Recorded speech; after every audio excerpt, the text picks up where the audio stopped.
champion, winning the points title the last 5 years.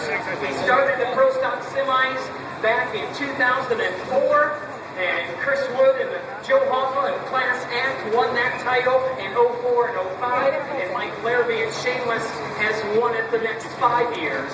So our defending champion coming up next, he also runs the Lucas Oil Pro Bowling League Champions Tour. He's the defending champion in that circuit as well. He's got to be out at the Indy Super Bowl tomorrow afternoon in Indianapolis.